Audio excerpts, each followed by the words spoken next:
BJP BSP का और हमारा गठबंधन हुआ हजका का और बीएसपी का, तब सब लोगों ने कहा यहाँ पे क्या कमाल का फैसला है कुलदीप, आपने लठी काट दिए। जब गठबंधन टूटा तब आपने कहा कुलदीप ने तो राजनीति को नहीं की जरूरतीकरण की। फिर हमारा बीजेपी से गठबंधन हुआ तब आपने कहा कि भाई क्या कमाल का फैसला है, कुलदीप से बढ़िया कोई नेता नहीं हो सकता दिमाग वाला।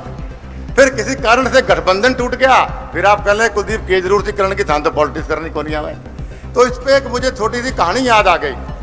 एक बार एक राजस्थान में एक आदमी की गाड़ी खराब हो गई बिल्कुल टिब्बों में जाके, और वो वहां पे ढूंढता रहा कई घंटे, मई जून का महीना पसीनों से तरबतर, और वो ढूंढता घूमता फिरता रहा। तो एक दूर एक छोटा सा मकान उसको नजर आया। तो रेगिस्तान पे चलता हुआ मकान पे घंटी बजाता रहा, तो बहुत देर तक कोई आया नहीं। उन्होंने कहा देखो क्या एक जमाना होता था, अतिथि परम भव देवो भव, और अब कोई आदमी आ नहीं रहे, कितने घटिया लोग हैं। तो तभी एक आदमी ने दरवाजा खोला। उन्होंने कहा जी मैं माफ़ी चाहूँगा, मैं नहा रहा था इसलिए मेरे घर में कोई और था नहीं, मैं खोलता हूँ। तो बंदा कहा देखो कितना बढ़िया आदमी है, मुझसे माफ़ी मांग रहा है, मैं तो जाने ही को नहीं मने। फिर उसने कहा जी आप आइए अंदर बैठो, पंखा चलाया उसने, और उसने कहा कि भाई आप बैठिए, मैं आपके लिए पानी लेके आता हूँ। तो उसने कहा कितना बढ़िया अतिथि देवो भव निभा रहा है, कितना बढ़िया आदमी है। तो वो आदमी चला गया पानी लेने, वो 15 मिनट 10 मिनट आया नहीं, तो उसको गाड़ी निकाल लग गया, मन में थाड़ डरा कि कितना बेकार आदमी, पानी को पूछ नहीं, पानी ना ही पावा रही बढ़िया, झूठ बोल रहे पूछो, ये बेकार आदमी को नहीं कोई।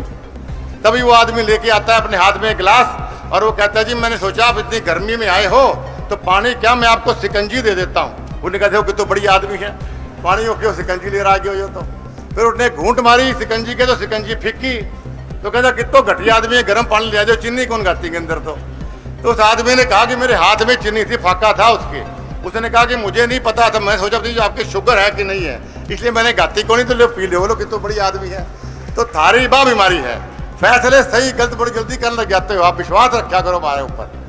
तो साथियों इससे पहले मैं आपको कह रहा था कि इस इलाके में मैं माननीय मुख्यमंत्री जी को बताना चाहता हूं कि इस इलाके में लोग नाराज जरूर हो सकते हैं।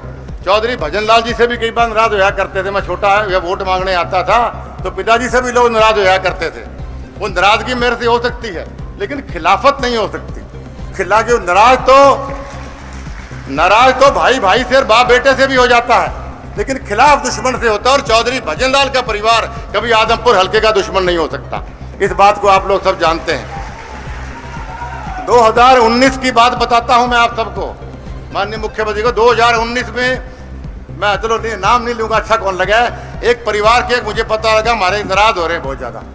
तो मैं चला गया उनके पास, मैं जाके वो 85 साल के करीब उम्र थी उनकी।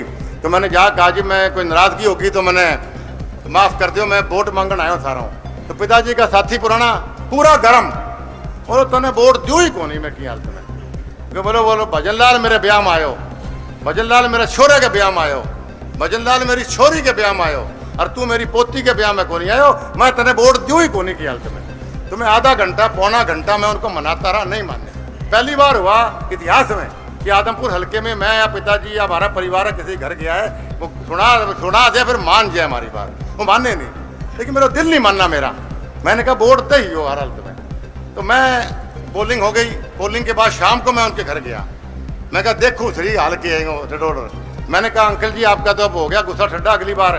तो बोलो कुलदीप मैं सोच के गया था कि मैं वोट दूँ ही कौन कुलदीप ने अब की बार, लेकिन जब मशीन पे बटन मेरी आंगली की ओर का नहीं गई कोने की हालत में। अब मेरे दिमाग में ये रहा कि भाई मेरे गले से, कि मेरे हाथ से चौधरी भजनलाल परिवार की नस कौन बांट सकूं मैं। तो इस प्रकार की भावना मैंने किसी हल्के में नहीं देखी। मैंने भिवानी से भी लोकसभा का चुनाव जीता, पिताजी ने फरीदाबाद से लोकसभा जीता, करनाल से जीता, हमने हिसार से जीता, लेकिन इस प्रकार का अपनापन और प्यार मैंने लोगों के मन में नहीं देखा। रेणुका की सहेलियां कुछ गाँव